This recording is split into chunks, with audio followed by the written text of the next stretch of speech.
গুপ্ত যুগৰ বিখ্যাত গণিতজ্ঞজনৰ নাম কি?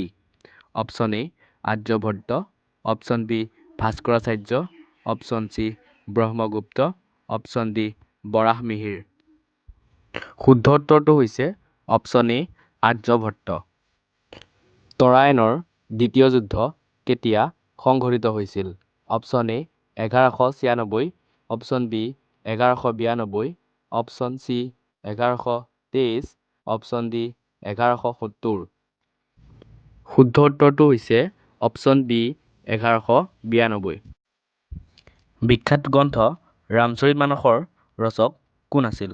Option A Tulsidas, option B Alberuni, option C Kalidas, option D Valmiki.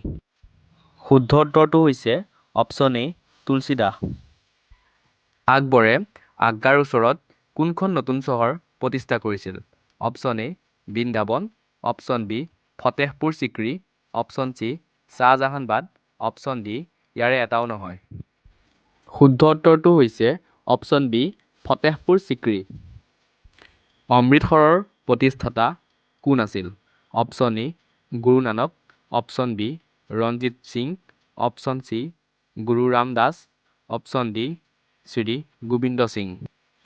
শুদ্ধ উত্তৰটো হৈছে অপচন চি গুৰু ৰামদাস।